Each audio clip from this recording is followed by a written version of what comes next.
RKB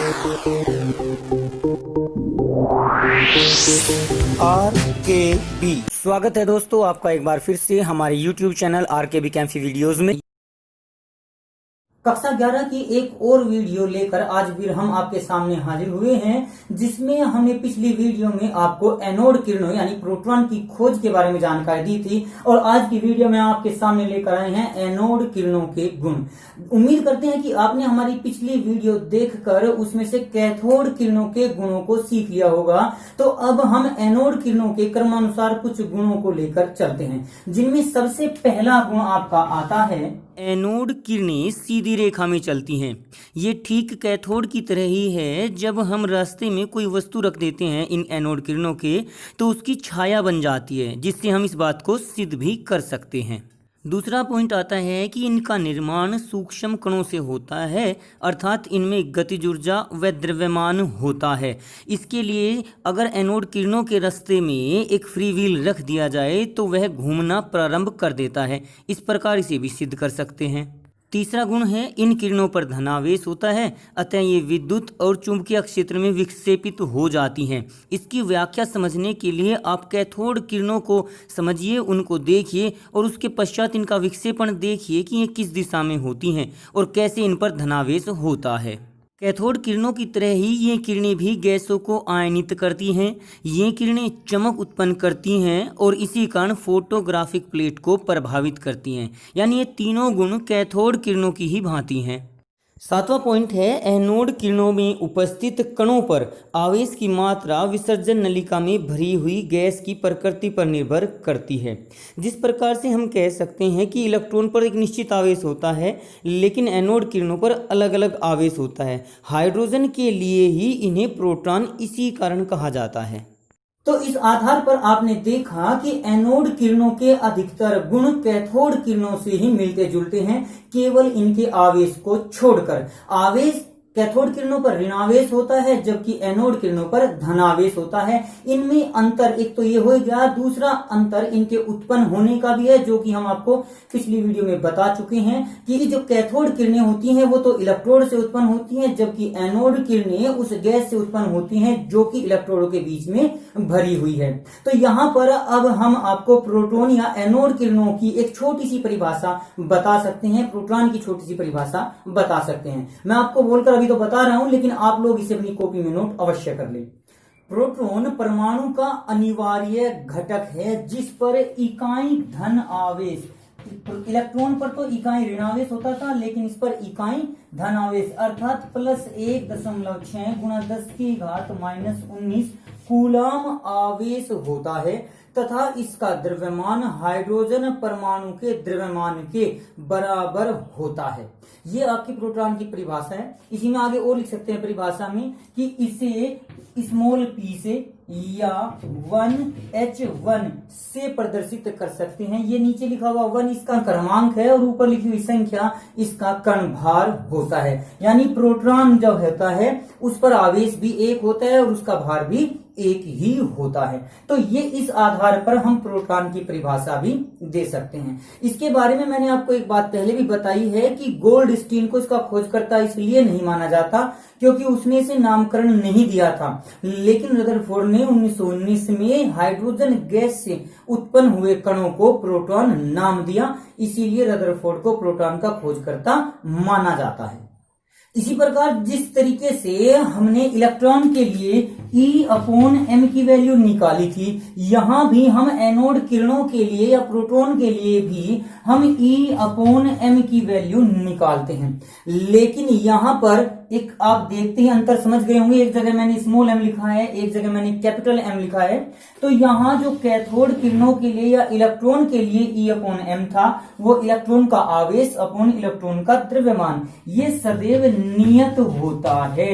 लेकिन anode किरणों के लिए E/m का मान नियत नहीं होता, क्योंकि यहाँ पर आवेश इलेक्ट्रॉन का आवेश हो जाएगा 1.6 गुणा 10⁻⁻19 कूलाम अपॉन जो ये m है उन परमाणुओं का द्रव्यमान, उन पॉजिटिव कणों का द्रव्यमान जो कि उस गैस के द्वारा उत्पन्न होते हैं जो कैथोड नलिका में, जो आपकी विसर्जन नलिका है उसमें भरे जाते हैं। तो यहाँ पर अलग अलग गैस के लिए इस द्रव्यमान का मान अलग अलग हो सकता है। इसी कारण एनोड किरणों के लिए E/m का मान नियत नहीं होता। अब अगर हम देखें तो सबसे हल्की गैस वातावरण में हमारी अब तक जो ज्ञात है वो हाइड्रोजन ही है। तो हाइड्रोजन का द्रव्यमान सबसे कम होता है। जब द्रव्यमान सबसे कम होगा तो E/m का मान सबसे अधिक हो जाएगा।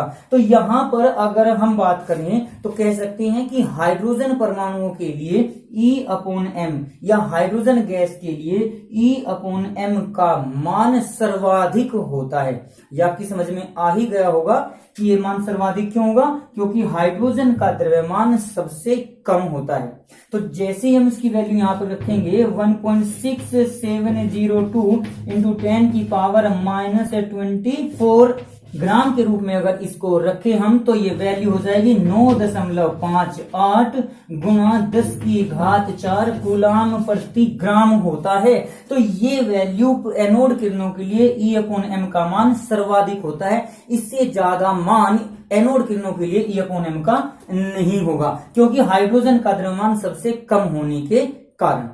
जैसे हमने आपको चैप्टर के प्रारंभ में बताया था कि परमाणु के 3 मूल कण होते हैं जिन्हें हम इलेक्ट्रॉन, प्रोटॉन और न्यूट्रॉन कहते हैं।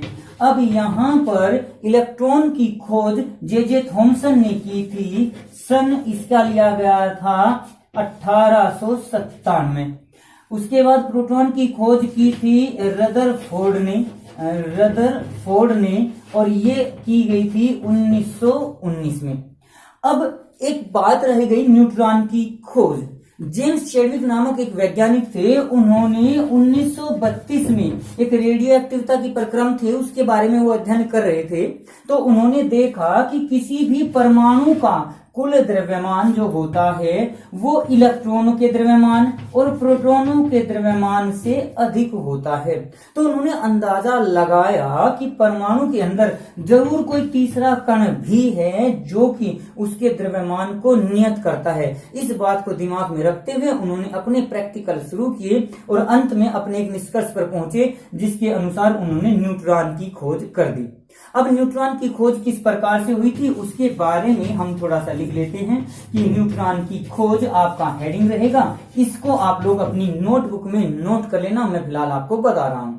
इसके बारे में लिखेंगे कि सन 1932 में जेम्स चैडविक नामक वैज्ञानिक थे।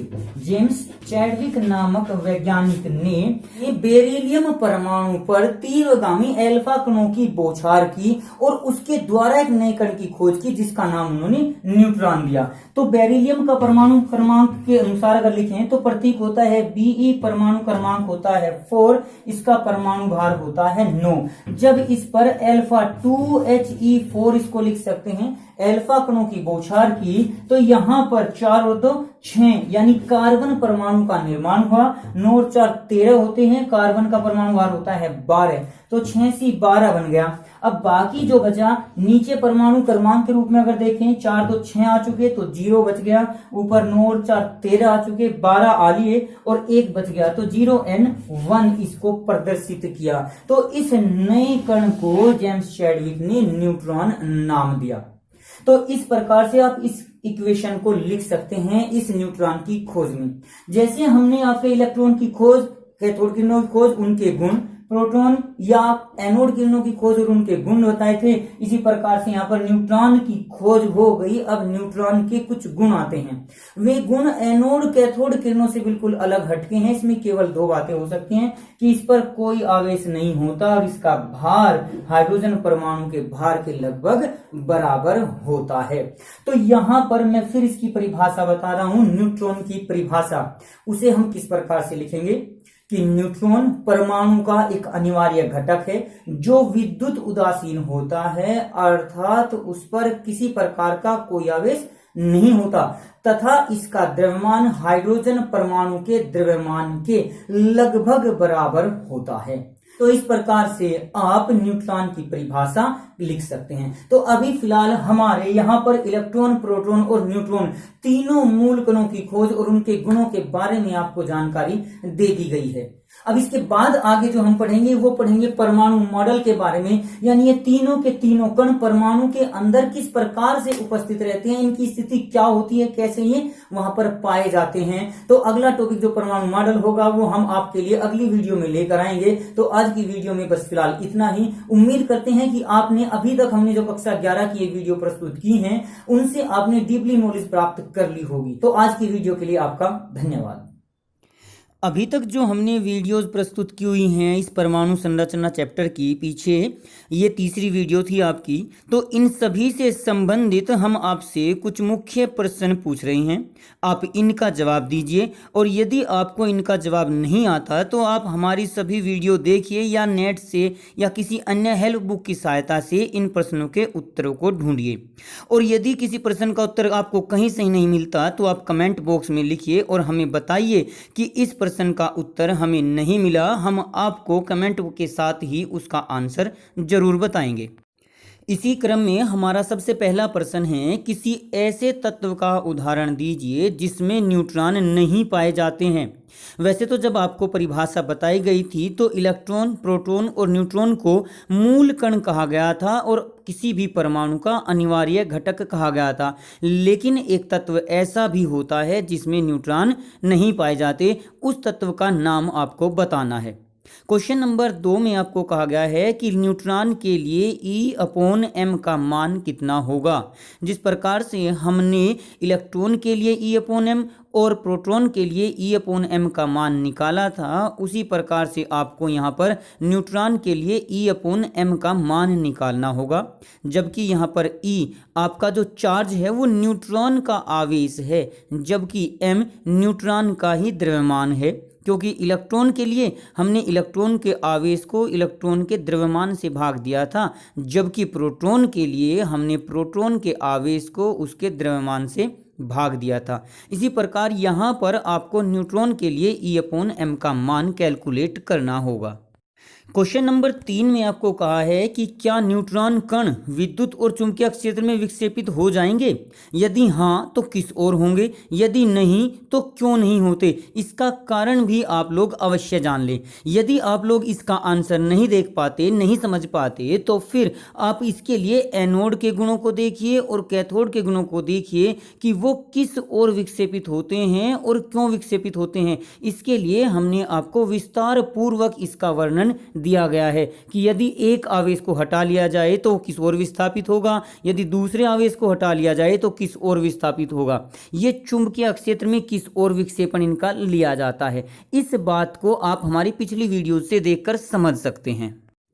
चौथा क्वेश्चन है कि एल्फा कण किसे कहते हैं। अभी आपने जो न्यूट्रॉन की खोज में पढ़ा है कि एल्फा कणों को जब बेरिलियम धातु पर डाला जाता है तो उनकी क्रिया से हमारा एक नया कण न्यूट्रॉन उत्पन्न होता है। तो आखिर ये एल्फा कण होते कहाँ हैं, कैसे उत्पन्न होते हैं, इनको 2He4 क्यों लिखा गया है, इस बात का आपको अध्ययन करना है। खुद इसका आंसर आपको ढूंढना है। यदि नहीं मिलता तब आप कमेंट बॉक्स में लिखकर मुझसे पूछ लेंगे। क्वेश्चन नंबर 5 में कहा गया है कि इलेक्ट्रॉन और प्रोटॉन पर कैसा और कितना आवेश होता है, यानी उसका गुणात्मक और परिमाणात्मक मान कितना होता है, इसकी जानकारी आपको होनी आवश्यक है। ये बार बार फिजिक्स में भी यूज होता रहता है इलेक्ट्रॉन और प्रोटॉन के आवेश के बारे में, तो इसलिए ये अति आवश्यक है कि आप इसे समझें। आज की वीडियो में बस इतना ही। अगली वीडियो प्राप्त करने के लिए हमारे चैनल को सब्सक्राइब करें, वीडियो को लाइक करें और अगर वीडियो अच्छी लगे तो कमेंट्स करें और दोस्तों को भी शेयर करें।